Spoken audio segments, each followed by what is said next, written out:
tentang pengeringan itu. Yang pertama adalah ini bab 5 ini pengeringan. Jadi ada pengantar, kemudian ada di sini alat untuk pengeringan lah. Ini saudara nanti saya beri tugas untuk mencari. Yang pertama ini adalah pengantar ini. Pengeringan secara umum diartikan sebagai pengurangan atau penghilangan relatif sedikit air dari bahan padat. Di pengeringan itu menghilangkan air, menghilangkan yang basah, ya, air yang membuat basah di dalam padatan itu makanya disebut sebagai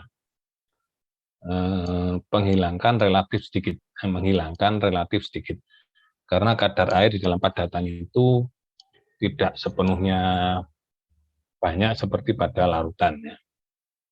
Ini relatif sedikit jumlah airnya, maka dilakukan penghilangan.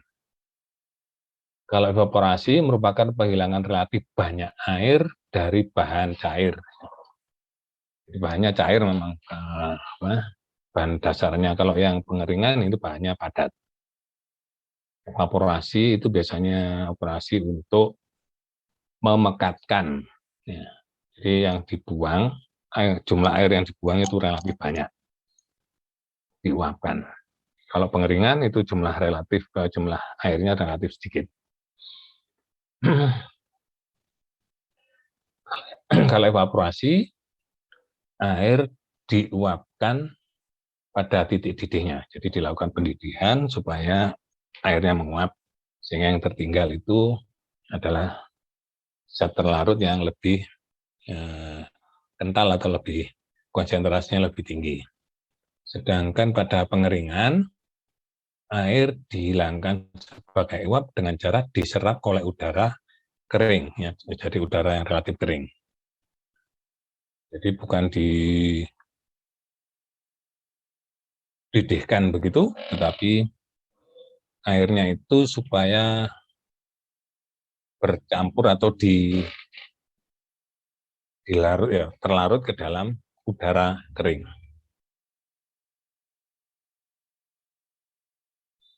Selain dengan pengeringan, penghilangan atau pengurangan kadar air dalam bahan juga bisa dilakukan dengan cara penekanan depressing. Ini kalau kadar air atau kadar cairan yang ada di dalam padatan itu relatif besar, itu maka bisa dilakukan dengan pressing. Contohnya misalnya air atau nira di dalam tebu, ya, air nira dalam tebu itu bisa dikeluarkan dengan cara ditekan, dilakukan penekanan pressing. Disentrifugasi, jadi sentrifugasi ini dengan energi kinetik yang sentrifugal, jadi secara sentrifugal itu maka airnya itu dipaksa atau cairannya dipaksa untuk berpisah dengan padatannya karena ada energi, ada gaya sentrifugal yang besar. Namun biasanya pengeringan merupakan proses akhir sebelum pengepatan dan atau membuat bahan menjadi mudah ditangani, menjadi lebih awet, dan menjadi lebih awet. Jadi biasanya pengeringan ini merupakan proses akhir dari suatu proses panjang sebelum pengepakan. Nah, misalnya saja untuk biji-bijian, gabah, misalnya tepung dan sebagainya itu, termasuk di dalamnya adalah mengeringkan atau membuat lebih kering dari pupuk misalnya, plastik dan sebagainya itu juga dilakukan pengeringan. Pengeringan bisa dilakukan dengan metode batch atau continue. Kalau batch itu berarti hanya satu kali pengeringan, ganti lagi dan seterusnya. Tapi kalau continue itu berarti terus secara continue. Jadi secara berkelanjutan, ya. Pada metode batch, bahan padat dimasukkan dalam alat pengering dalam rentang waktu tertentu sampai dianggap kering. Sedangkan pada metode continue, bahan padat dimasukkan alat pengering dan berkontak dengan udara secara kontinu. Di dalamnya itu sudah diperhitungkan waktu kontak antara padatan dengan udara pengering, itu sudah diperhitungkan berapa lama waktu kontak di dalam alat tadi, sehingga pada waktu keluar itu sudah mempunyai kadar air yang berkurang signifikan. Ya. Proses pengiringan juga bisa dikelompokkan sesuai kondisi fix yang digunakan untuk menghilangkan air, yaitu kontak langsung udara panas pada tekanan atmosfer. Jadi ini padatan langsung dikontakkan dengan udara yang relatif panas. Udara relatif panas itu yang dipentingkan bukan panasnya, tetapi kelembabannya. Kelembaban relatifnya itu dibuat menjadi kecil. Jadi misalnya kelembaban relatifnya itu hanya 10% dan sebagainya, sehingga kemampuan untuk menyerap uap air dari padatan itu menjadi lebih besar. Jadi di mana uap air yang terbentuk langsung terserap ke dalam udara.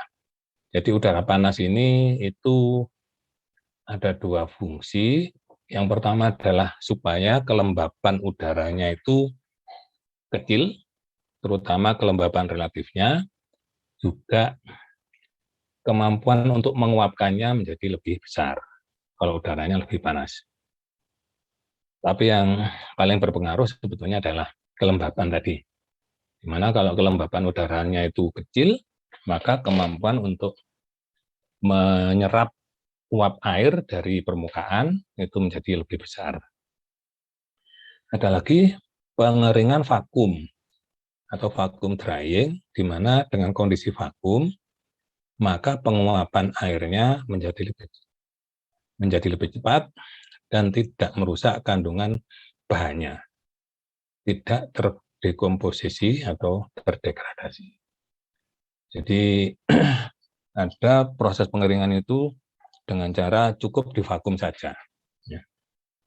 Jadi tidak usah dipanaskan, tetapi divakum. Karena dengan divakum, maka uap airnya itu akan terikut di dalam vakum, ya, terpisah dari padatannya, terikut di dalam vakum, sehingga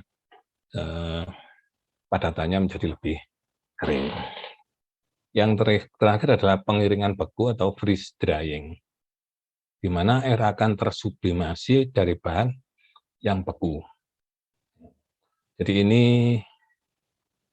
seperti pada industri farmasi, itu untuk mengeringkan bahan-bahan farmasi itu ada yang menggunakan cara freeze drying.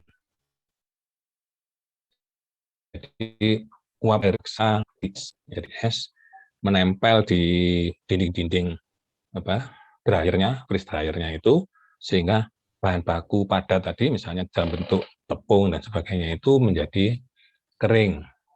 Sedangkan uap airnya akan menempel pada dinding dari freeze dryer. Freeze dryer ini kita punya di lab bioproses ya, di lab mikrobiologi atau bioproses itu kita punya alat freeze dryer ini. Ini terutama digunakan untuk mengeringkan bahan-bahan yang kalau dikeringkan dengan suhu tinggi akan menjadi rusak atau terdegradasi, sehingga perlu dilakukan pengeringan dengan cara beku, freeze drying. Kemudian yang berikutnya adalah alat untuk pengeringan. Ini di buku Jinkoplis ada, tetapi saya minta saudara-saudara nanti mencari juga di buku-buku yang lain atau di webnya. Alat-alat untuk pengeringan itu apa saja sih yang dilakukan di industri. Ya. Baik industri mulai yang kecil, misalnya saja yang farmasi, sampai industri yang besar, seperti industri semen, industri pupuk, dan sebagainya itu, alat untuk pengeringannya itu bagaimana, dicoba dicari di buku-buku. Nah, di dalam pengeringan, proses pengeringan itu juga ada kurva kesetimbangan kandungan air dari bahan. Jadi ini kandungan air itu moisture content ya kalau dalam bahasa Inggrisnya barangkali. Jadi kesetimbangan kandungan air dari bahan. Seperti pada proses pemindahan lainnya, proses pengeringan juga melibatkan hubungan kesetimbangan dengan laju pengeringan, khususnya hubungan kesetimbangan udara uap air dan bahan padat. Jadi ini ada kesetimbangan uap air dalam udara dan air yang ada di dalam bahan padat.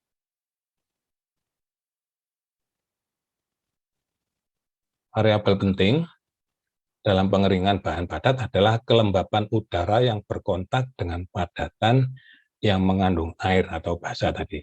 Jadi padatan basa. Seperti saya katakan tadi, bahwa yang penting itu adalah udaranya harusnya lebih kering, sehingga kemampuan untuk menyerap menyerap air dari padatan itu menjadi lebih besar.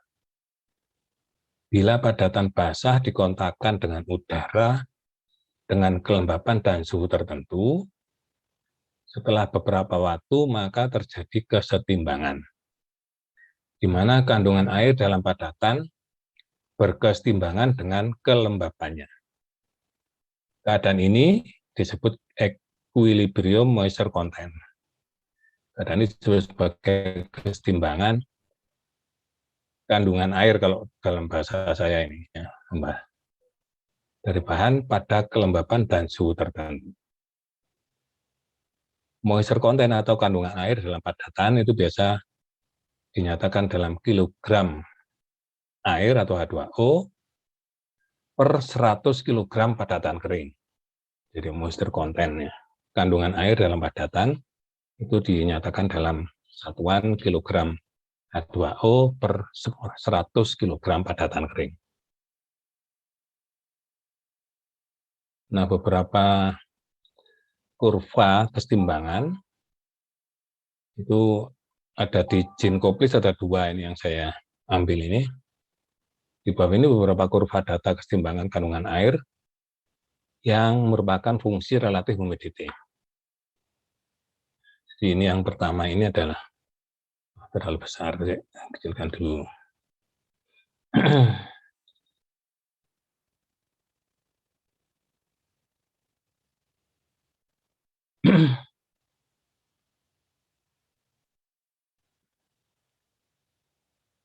Jadi FIG 941 ini typical equilibrium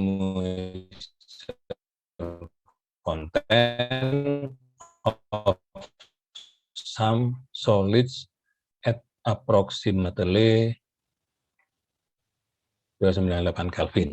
Ya, pada 25 derajat ini hubungan antara relative humidity RH terhadap equilibrium water content atau equilibrium moisture content. Ya. Satuannya kilogram H2O per kilogram per 100 kg dry solid.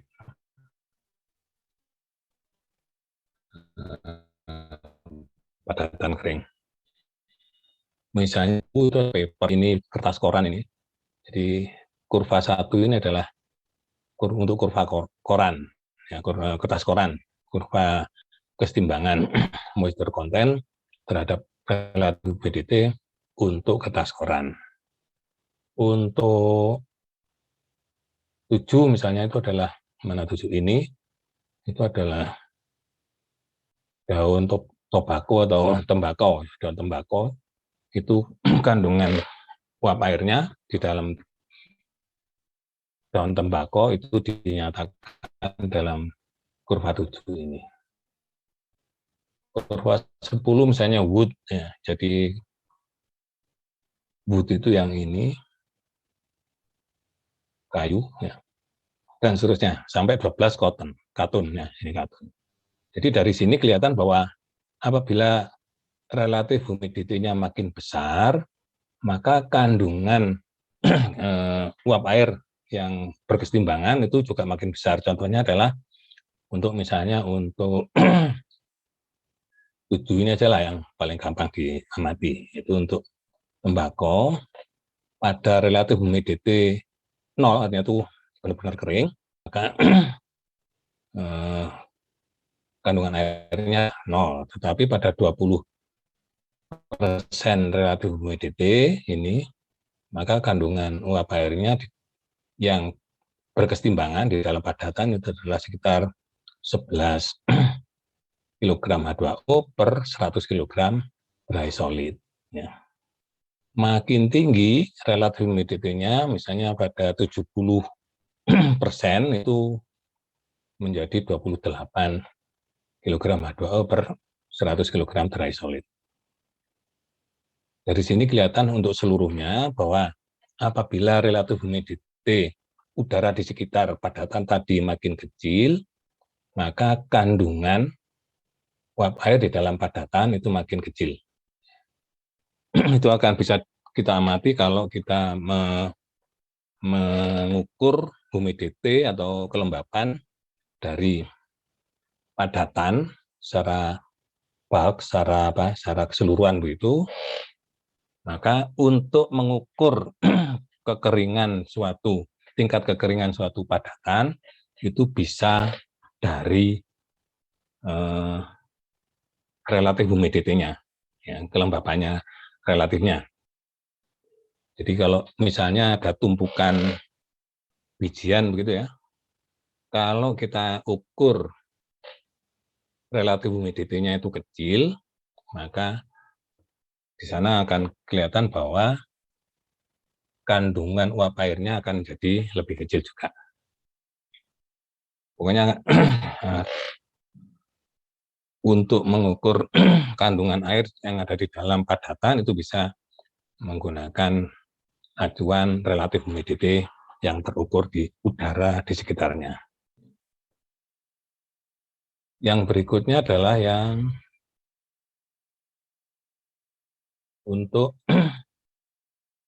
ini food materials ya. Jadi untuk food material ini yang satu ini adalah ini makaroni, 2 tepung flour ya, 2 ini flour, 1 makaroni, 3 itu bread itu berarti roti, kemudian 4 itu crackers ya, crackers 4 ini, dan yang 5 adalah egg albumin.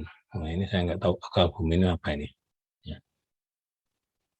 Jadi sama perilakunya, makin tinggi relatif humidity-nya, maka kandungan air yang ada di dalam padatan tersebut makin besar. Kalau 20% humidity, maka di sini sekitar 5, misalnya untuk yang albumin ini ya, 5, tetapi begitu 80% itu mendekati 20 kg air per 100 kg dry solid. Itulah mengapa pada waktu kita melakukan pengeringan, itu ada pemanasan, udara yang dipakai untuk mengeringkan, itu dipanaskan, itu dalam rangka untuk memperkecil relatif humidity-nya ini. Jadi kalau udaranya panas, itu relatif humidity-nya kecil, sehingga kemampuan untuk menyerap uap airnya itu akan menjadi besar. Barangkali saya tunjukkan mengapa udara untuk pengering itu dibuat dehumidifikasi ini. Ya, di gambar ini itu akan kelihatan bahwa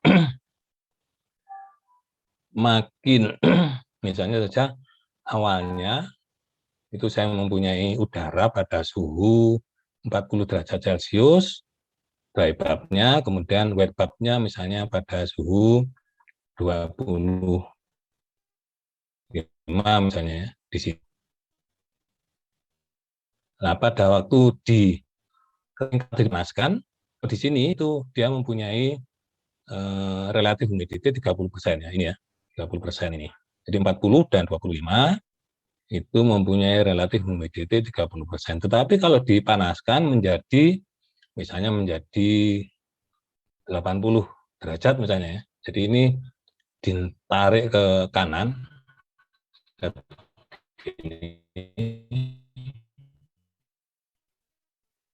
sampai 80 derajat, maka intinya kedua ini 5, sehingga kira-kira 80 derajat ya sekitar katakan 3 atau 4% lah ya.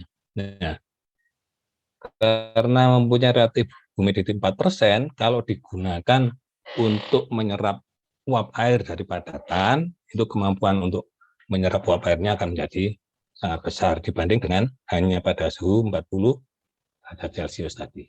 Itulah mengapa pada proses-proses pengeringan itu digunakan suhu udara yang agak lebih tinggi, ya. Nggak sampai terlalu tinggi. Kalau terlalu tinggi nanti merusak padatannya, tetapi kalau cukup begitu maka mempunyai relatif humidity kecil sehingga kemampuan menyerapnya menjadi lebih besar, ya.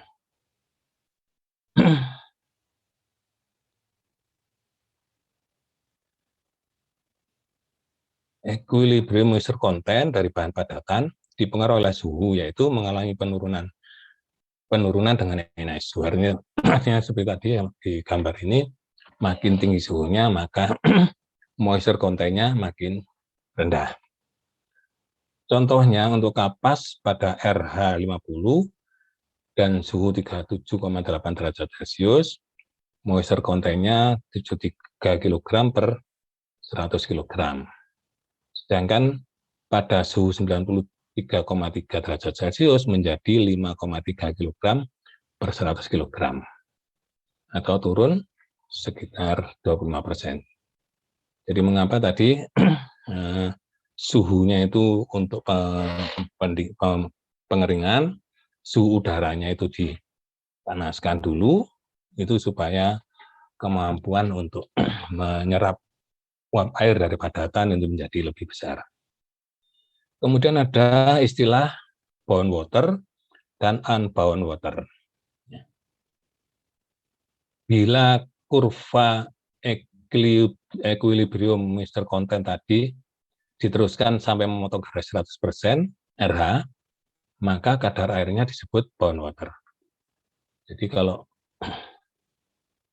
ini ya, misalnya yang ini aja ini 100% ya. Jadi kalau misalnya saya punya yang nomor 4 ini, itu kita teruskan ke sini, maka pada waktu motong 100% misalnya di sini, itu water content-nya atau moisture content-nya adalah sekitar 16 misalnya ya, di sini 16. Maka 16 ini kita sebut sebagai bound water.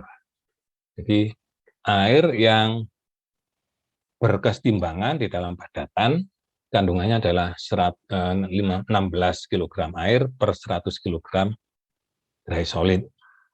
Itu disebut sebagai bound water. Semuanya diteruskan sampai 100% RH. Sedangkan kelebihannya, ya,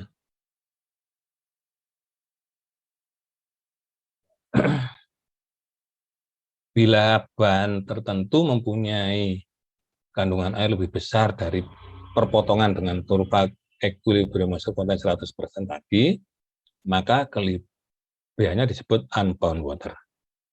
Jadi kalau misalnya satu padatan, itu ternyata kandungan airnya atau jumlah airnya itu melebihi dari kurva yang motong 100% tadi, itu maka kelebihannya itu disebut sebagai unbound water. Contohnya, dari kurva 10 fix 941 untuk kayu wood pada RH 100%, equilibrium moisture content-nya 30 kg H2O per 100 kg padatan. Bila pada pengukuran yang sebenarnya diperoleh moisture content sebesar 34 kg H2O per 100 kg padatan, maka yang 30 kg H2O adalah bound water, dan yang 4 kg H2O adalah unbound water. Nah, yang unbound water inilah yang bisa kita pindahkan atau kita ambil untuk pengeringan. Sedangkan yang bound water yang dalam kesetimbangan itu tidak bisa kita atau sulit kita ambil dari padatan. Ya. Itu kalau 100%. Demikian juga kalau kita ikuti ke bawah sampai ke berapa persen begitu, 50% begitu, maka yang bisa kita ambil dari padatan, kita uapkan dari padatan adalah yang melebihi dari equilibriumnya, ya, equilibrium content master-nya. Kemudian ada istilah lagi yaitu free and equilibrium moisture. Jadi ada free moisture, ada equilibrium moisture. Free moisture content dari suatu sampel adalah moisture di atas equilibrium moisture content. Jadi kalau bound dan unbound tadi itu kalau pada RH 100%. Tetapi kalau yang free dan equilibrium moisture itu berlaku pada persen yang di bawah 100%-nya. Free moisture content inilah yang dapat dihilangkan dengan proses pengeringan pada persen RH tertentu. Sebagai contoh, dari Fic 941 sutra atau SIG mempunyai equilibrium moisture content 8,5 kg H2O per 100 kg padatan kering dikontakkan dengan udara pada RH 50% dan suhu 25% derajat Celcius. Bila sutra tersebut awalnya mengandung 10 kg H2O per 100 kg padatan kering, maka yang dapat dihilangkan dengan pengeringan hanya 1,5 kg H2O per 100 kg padatan kering. Karena tadi yang equilibrium adalah 8,5, kalau yang masuk adalah 10, maka yang bisa diambil hanya 1,5.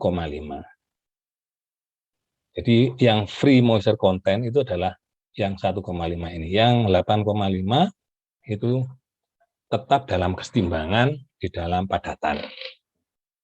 Tetapi makin kecil RH-nya, maka moisture content-nya itu makin kecil, equilibrium moisture content-nya makin kecil, sehingga yang bisa diambil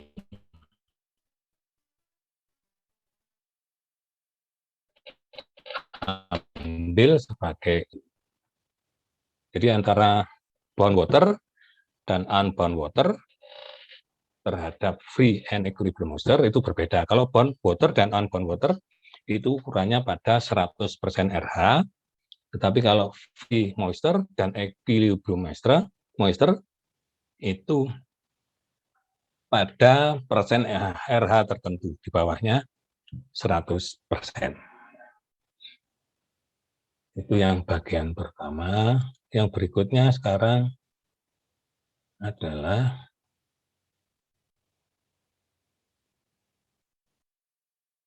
ini laju pengeringan. Ya.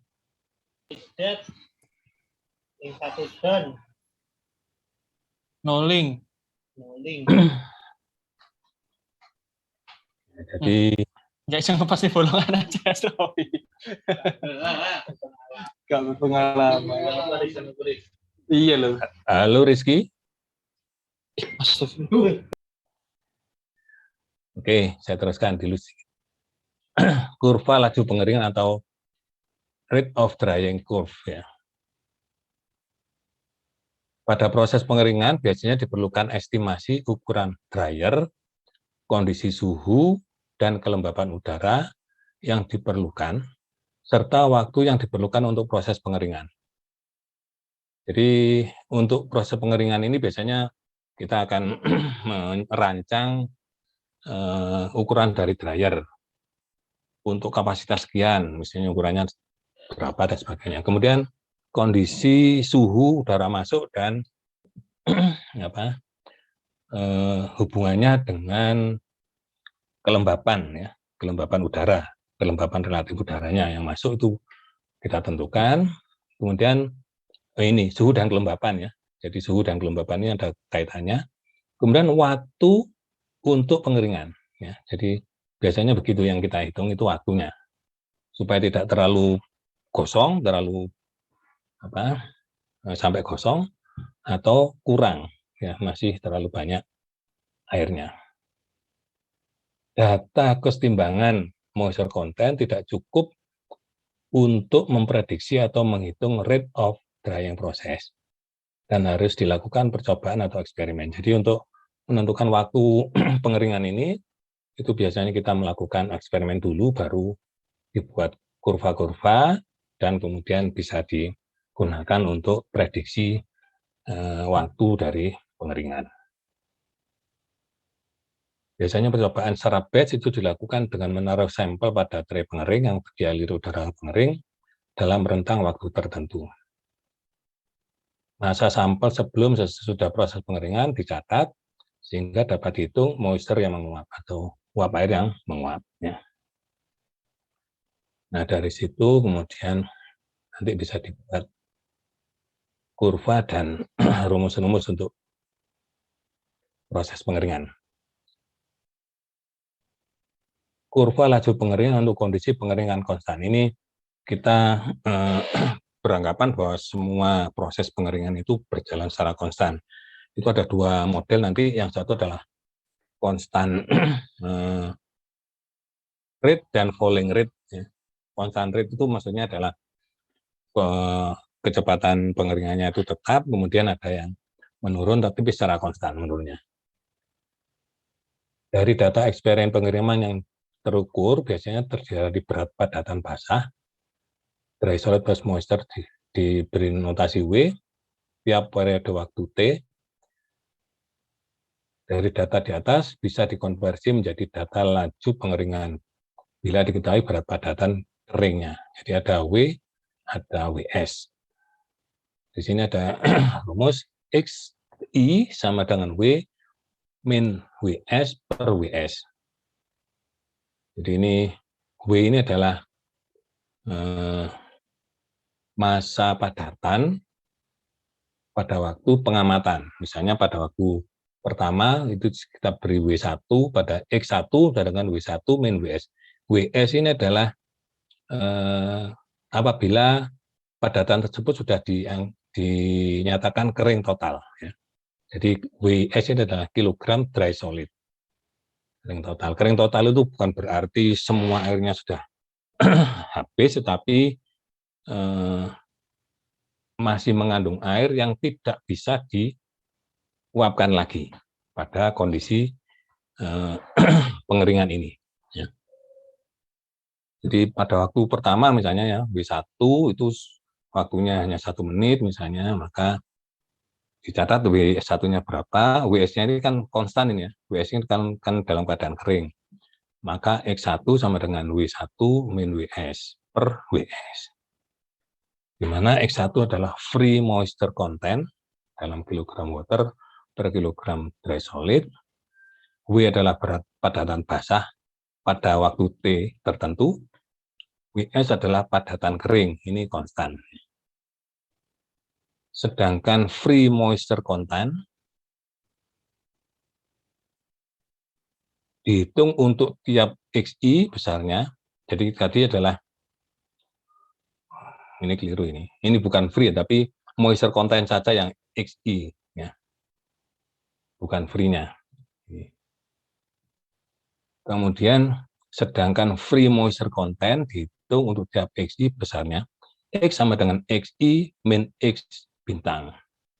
Nah, X bintang ini diambil dari kurva yang pertama tadi, yang H relative humidity lawan moisture content tadi. Ya, free moisture content itu adalah X sama dengan XI yang dari perhitungan ini, W min WS per WS, dikurangi dengan X bintang. X bintang ini dari kurva yang pertama tadi, ya, kurva RH versus X ini versus moisture content. Jadi maksudnya adalah moisture content yang bisa dihilangkan, yang bisa dikeringkan tadi, itu adalah moisture content dari perhitungan XI sama dengan W min WS per WS ini dikurangi yang pada dalam keadaan kesetimbangan. X bintang ini adalah yang dalam keadaan kesetimbangan. Dari situ dilakukan perhitungan menggunakan persamaan 952 dan diplot antara free moisture content versus waktu seperti pada fig ini di bawah ini. Nah, di sini akan diperoleh kurva seperti ini.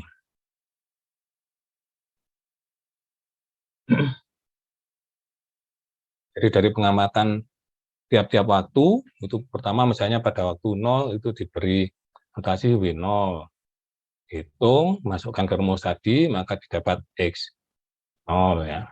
Kemudian pada waktu 2 menit, misalnya itu dihitung W-nya, ditimbang W-nya, diperoleh X2 di sini. Pada waktu 4 menit dapat di sini, dan seterusnya. Setelah itu ditarik kurvanya, saya begini. Maka kurva free moisture content itu akan berkorelasi dengan waktu. Makin lama waktunya pengeringan, maka free moisture content-nya makin habis. Awalnya besar, setelah pengeringan makin lama makin habis sampai 0 nanti. Itu kurva free moisture content versus T. Kemudian dari sini, itu kalau digantikan ke laju pengeringan, jadi drying rate, R, itu maka dilakukan perhitungan kembali untuk memperoleh kurva laju pengeringannya, seperti yang kurva B ini, maka diukur slope dari garis X VST pada tiap-tiap harga T. Jadi di sini itu diukur slope-nya dulu. Dari A ke B, itu slope-nya berapa. Dari B ke C, slope-nya berapa, dan seterusnya. Nah, maka bisa dihitung atau bisa diplot antara X lawan T, R. R itu adalah seperti ini. Laju pengeringan tiap waktu dirumuskan sebagai R sama dengan minus LS per A dx per dt. Ya, dx per dt tadi adalah slope tadi, ya, slope tadi. Maka akan diperoleh garis seperti ini. Jadi slope-nya tadi akan didapatkan seperti ini. Jadi kalau di gambar atas itu makin lama itu moisture content-nya makin kecil berdasarkan waktu. Kalau dari sini kelihatan A-nya jadi sini. Jadi A-nya mulai dari sini, tidak dari kiri tapi dari kanan. Jadi moisture content-nya besar dulu, makin lama makin kecil ke bawah sini. Setelah didapatkan kurva ini, yang garis lurus ini itu disebut sebagai constant rate drying, sedangkan yang ini C ke D ini disebut sebagai falling rate drying yang konstan, tetapi yang D ke E ini yang tidak konstan. Ya. Falling rate tapi tidak konstan. Kalau yang ini slope-nya konstan, tetapi yang ini tidak konstan. Jadi nanti pada prinsipnya ada dua fasa, dua masa atau dua proses pengeringan, yaitu ada proses constant rate dan proses falling rate. Maksudnya pada constant rate ini laju pengeringannya itu konstan, tetap saja, tapi setelah itu ada penurunan laju pengeringan. Ini menurun lagi.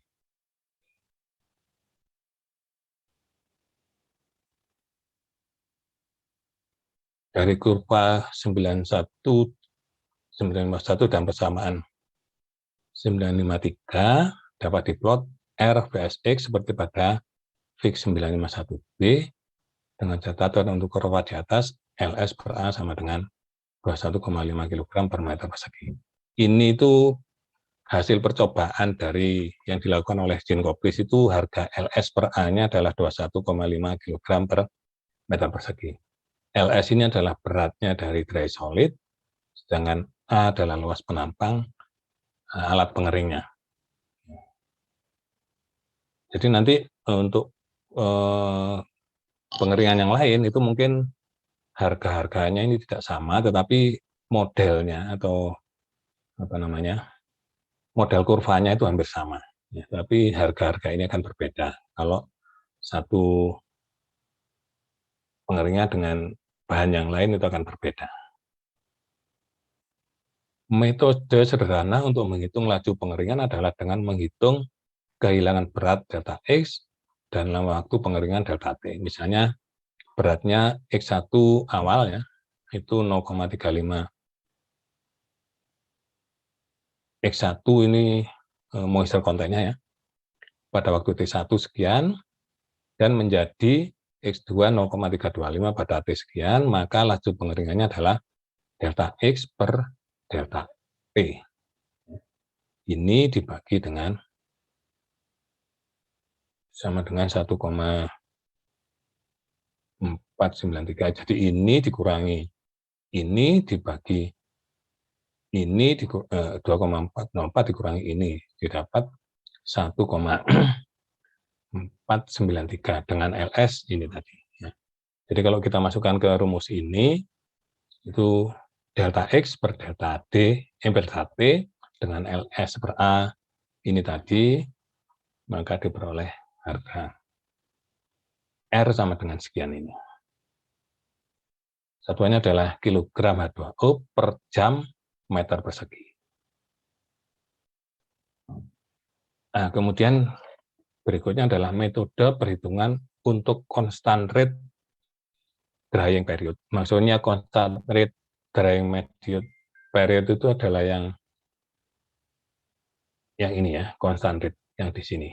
Jadi nanti metode perhitungannya berbeda antara yang di sini constant rate dengan yang falling rate. Untuk yang constant rate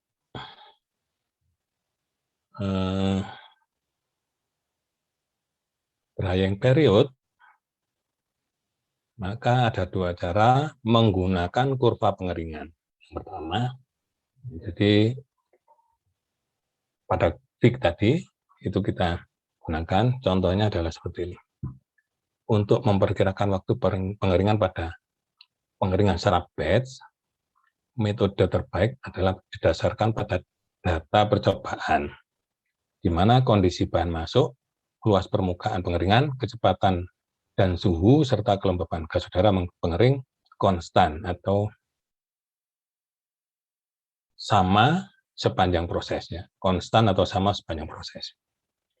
Dari data percobaan dibuat kurva pengeringannya, peak 951A, dan dari kurva tersebut dapat dihitung waktu yang dibutuhkan untuk pengeringannya. Nah, contohnya adalah ini, a solid whose drying curve is represented. Jadi ada solid yang kurvanya seperti pada peak 951A, dikeringkan dari X1 0,38 menjadi X2 0,25. Berapakah waktu yang dibutuhkan? Dari situ, untuk X1 0,38, T-nya kira-kira adalah 1,28 jam. Ya. 0,38. Kembali ke ini. Jadi 0,38 di sini, kira-kira waktu T-nya adalah di sini 1, berapa jam. Kemudian pada waktu X-nya sama dengan 0,25, T-nya 3,08. 2,5 kira-kira di sini. T-nya 2, sekian. 3, sekian. Maka waktu yang dibutuhkan adalah delta T sama dengan T2-T1 sama dengan 308 dikurangi 128, 1,80 jam. Jadi tadi mengeringkan suatu bahan dari keadaan di sini menjadi keadaan di sini, nah itu maka dibutuhkan waktu ini dikurangi ini. Mudah sekali ya, jadi hanya berdasarkan kurva itu tadi bisa dihitung. Di samping cara di atas, waktu pengeringan juga bisa dihitung menggunakan kurva laju pengeringan atau Fick 951B, di mana R sama dengan LS per A, dx per dt, bisa ditulis menjadi, jadi ini T-nya dipindahkan ke sini, R-nya pindah ke sini, diintegralkan, T sama dengan LS per A integral dx per R. Atau kalau R-nya konstan, maka tinggal T sama dengan LS per ARC dikalikan X1 per min X2. Jadi seperti tadi.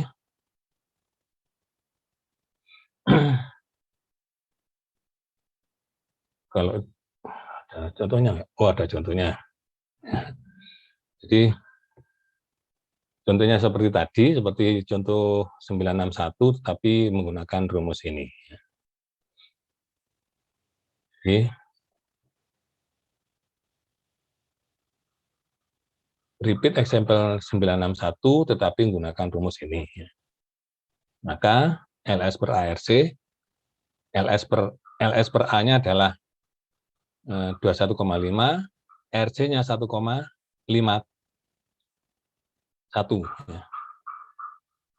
Jadi dari Fick ini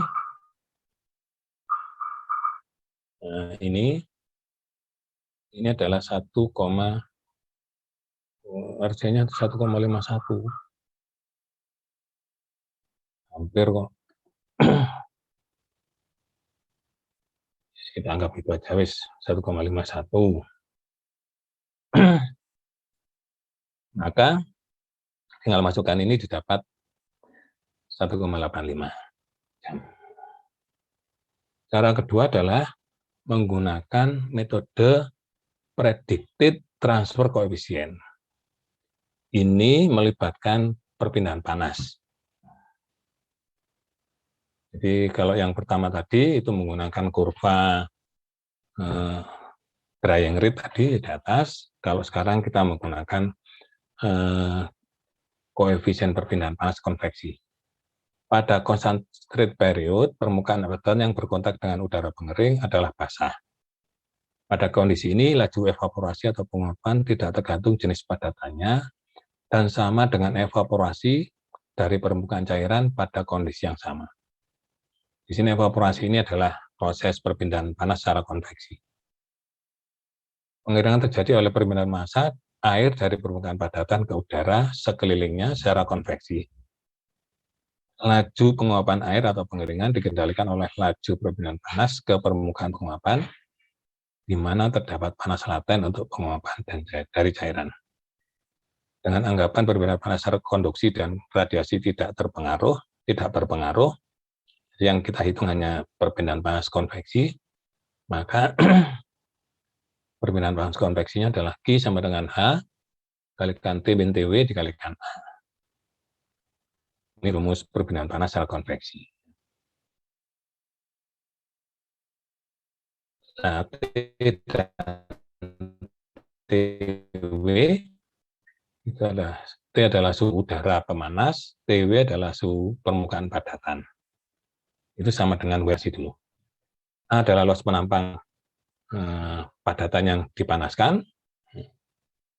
Kemudian H adalah koefisien perpindahan panas konveksi. Flux atau laju perpindahan massa uap air dari permukaan padatan itu juga bisa dinyatakan dalam perpindahan massa. Ya. NA sama dengan KY dikalikan UW min Y. Atau NA sama dengan KY, MA per MB, HW min H. Nanti tergantung mana yang diketahui. Kalau YW dan Y diketahui, KY diketahui, maka NA bisa dihitung. NA adalah laju perpindahan massa uap air, KY adalah koefisien perpindahan massa, YW adalah fraksi mol air dalam udara pada permukaan padatan, Y adalah fraksi mol air dalam udara pada lingkungan. Yang mengalir, kalau W itu berarti yang ada di dalam dinding atau permukaan padatan, MB adalah berat molekul udara, MA adalah berat molekul air, HW adalah kelembapan pada permukaan padatan, H adalah kelembapan udara yang mengalir. Pokoknya yang ada W itu ada di permukaan padatan. Nah, dari persamaan-persamaan itu, kalau di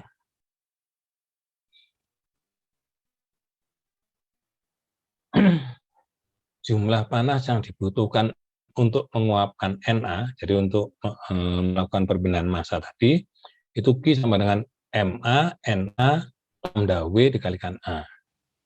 Ini itu hampir sama dengan yang ini tadi. Maka di mana delta lambda W adalah panas laten pada suhu TW, panas laten air pada suhu TW.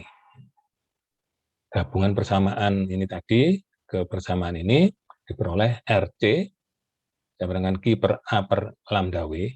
Jadi Q per A per lambda W itu sebenarnya sama dengan RC. Itu sama dengan H dikalikan T min TW per lambda W.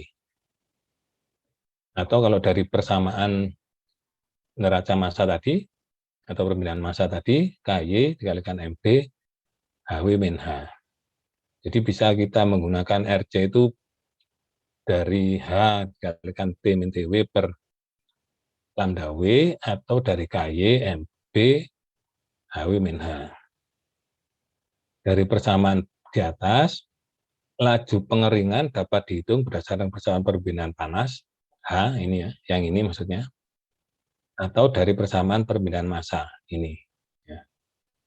Tetapi lebih mudah menggunakan persamaan perpindahan panas karena T min TW lebih mudah diukur dari pada HW min H. Jadi biasanya kita menggunakan rumus yang kiri ini. RC sama dengan H TW min TW, T min TW per lambda W.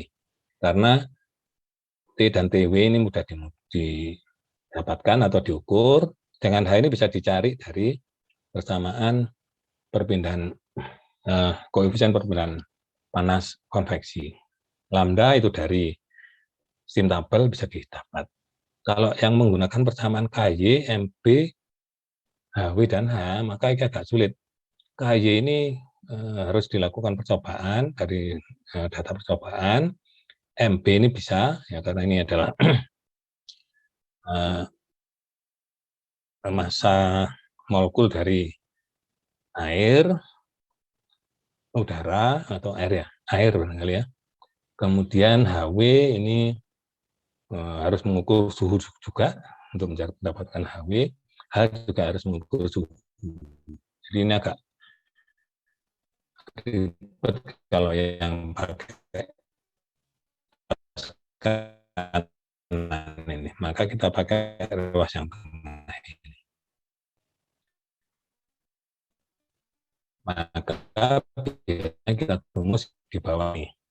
RT sama dengan H W dikalikan T TW. Kan 3.600. 3.600 ini adalah dari satuan jam ya, jadi satuan, jadi ini per jam nanti. Rumus ini yang tanpa dikalikan 3.600 itu adalah per detik. Untuk menjadikan per jam maka dikalikan 3.600. Ini satuan SI dengan yang satuan British itu adalah yang bawah ini. Harga H dapat diperoleh dari persamaan di bawah ini. Ya, jadi H itu bisa dicari dari persamaan ini. H sama dengan 0,0204 G pangkat 08. Ya, untuk SI.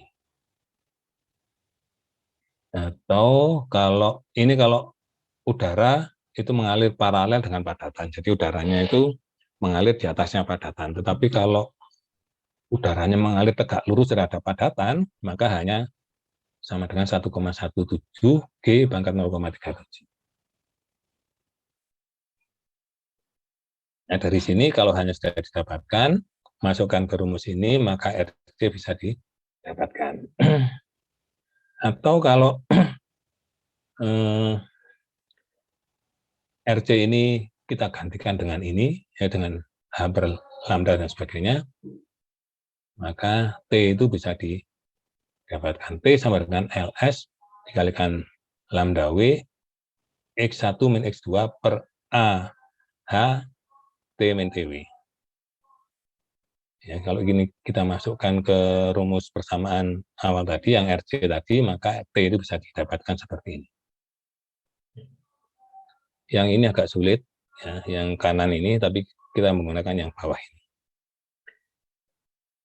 Ada contoh soal 963.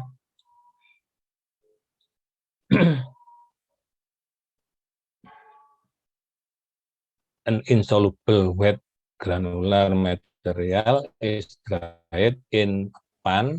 Jadi ukuran pannya adalah 0,457 kali 0,457 meter. Jadi nanti A-nya adalah ini kali ini, dan tingginya atau tebalnya 25,4 mm.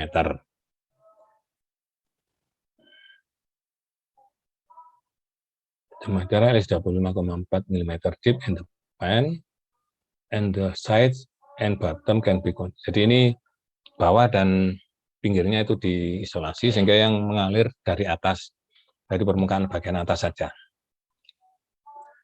Heat transfer is by convection from the air stream flowing parallel. Jadi ini pakai rumus yang atas tadi karena mengalir paralel dengan velocity 6,1, V-nya 6,1 meter per second. Udaranya pada 65,6 derajat Celcius, humidity-nya 0,01. Berapakah rate of drying pada constant break period? Ya. Jadi dari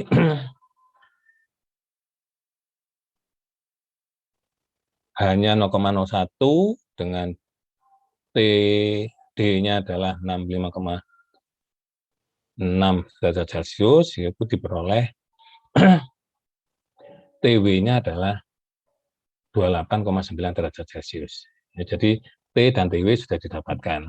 Dan HW itu didapat 0,026. Ini balik ke pembicaraan tentang humidity, ya, humidity dulu. Dengan diketahui dua keadaan, H dan T, maka TW dan HW itu bisa didapat. Ya. TW itu berarti yang wet bab temperatur yang ke kiri agak ke atas, kemudian HW adalah ke kanan sampai noto ke kanan, itu didapatkan 0,026. Jadi HW dapat, H dapat, T dan TW didapat, dimasukkan ke rumus nanti. Ya. Kemudian untuk mendapatkan rho itu dicari VH dulu. Jadi pada kondisi yang tadi, TW dan T-nya berapa, didapatkan VH berapa, dari situ maka bisa diperoleh rho-nya. Ya, rho dari udaranya itu berapa. Setelah didapat rho, maka dicari G-nya. G adalah V dikalikan rho, maka H-nya bisa dihitung. Hanya menggunakan rumus yang pertama. Setelah itu dimasukkan RC. Ya, RC-nya H per lambda W. Ya, dari sini juga dicari lambda W. Lambda W itu dari steam table pada suhu TW. Ya, dapat sekian, 2433. Masukkan ke rumus ini, maka diperoleh RC-nya sama dengan 3,39 kg per jam meter persegi.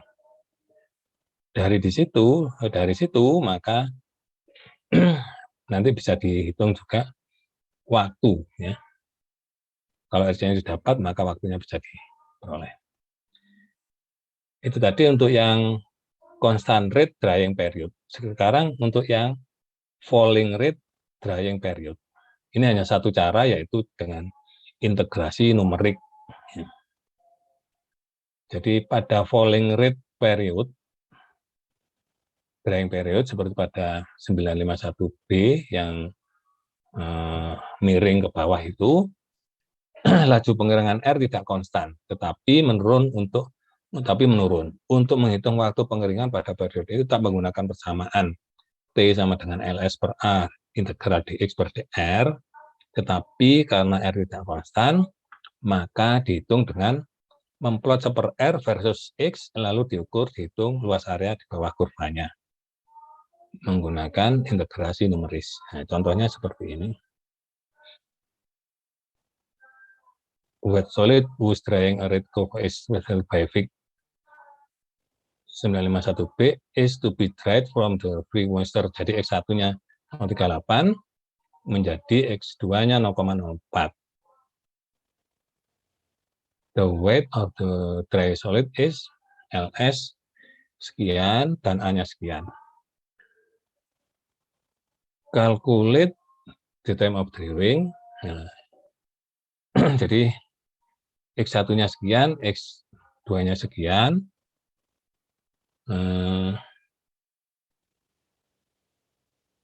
Dilihat dari kurva jadi 0,38 menjadi 0,04.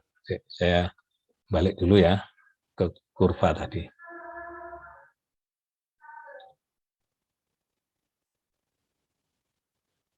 Jadi 0,038 menjadi 0,04. Beneran 0,038. Oh, di sini mungkin ya. 0,38 berarti di sini. Di sini sampai menjadi di sini ya. 0,04 di sini. Jadi antara sini ada constant rate-nya, kemudian ada falling rate-nya. Nah, karena ada dua proses, maka perhitungannya ya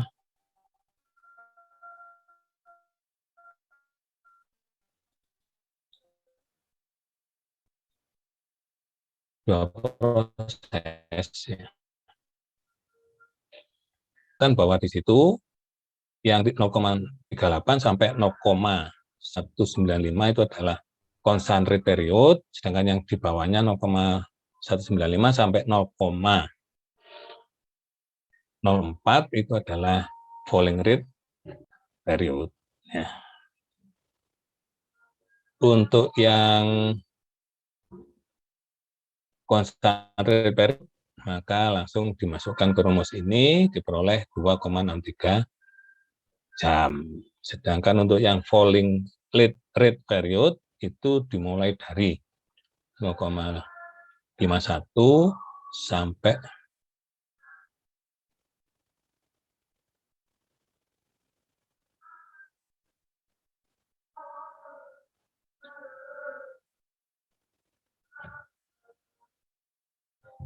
oh iya, jadi mulai dari 0,51. Jadi dibuat tabel seperti ini, 0,1 per R-nya sekian, X-nya sekian. Jadi X-nya 0,95, itu R-nya 1,51, dibuat per R-nya sekian. 0,195 sampai 0,27 di sini. 0,04 ya.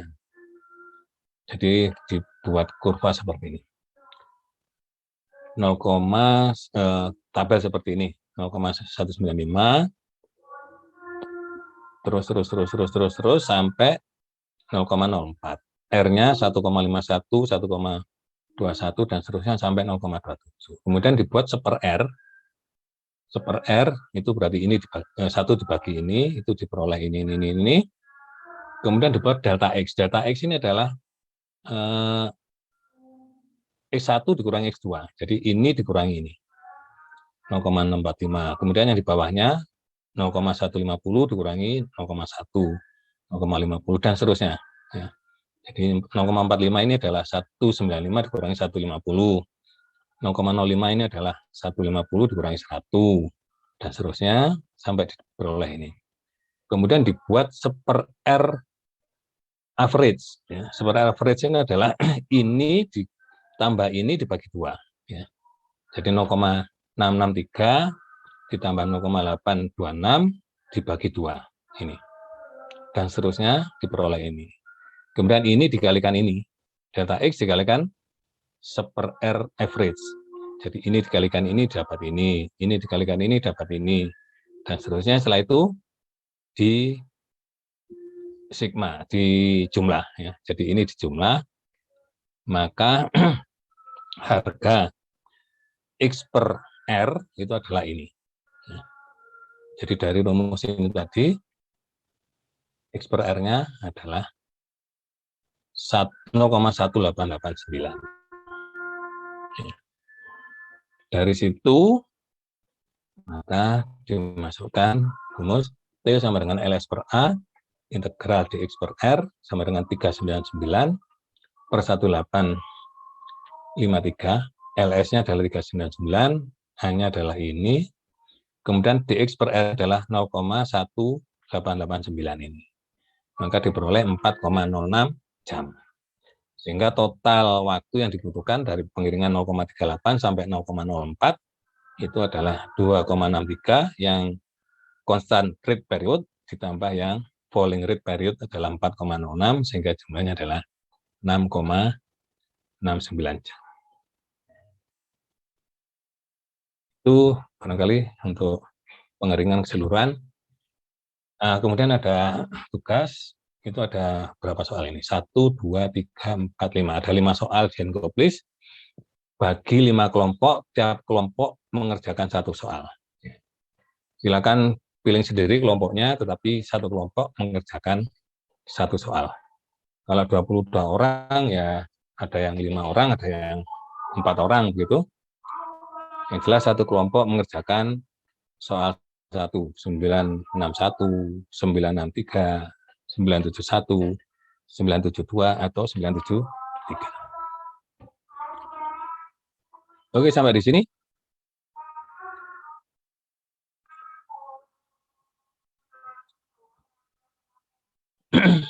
Ada yang kurang paham? Saya kira masih ada yang kurang paham, tapi dipelajari lagi, dibaca lagi, insya Allah nanti akan bisa dipahami. Kalau ada yang kurang jelas, nanti sambil jalan, sambil bertanya ke saya. Oke, saya cukupkan sekian dulu. Terima kasih perhatiannya. Mudah-mudahan semuanya tetap sehat. Saya akhiri. Assalamualaikum warahmatullahi wabarakatuh. Waalaikumsalam warahmatullahi wabarakatuh. Terima kasih Pak. Terima kasih juga. Assalamualaikum. Udah tempat saya.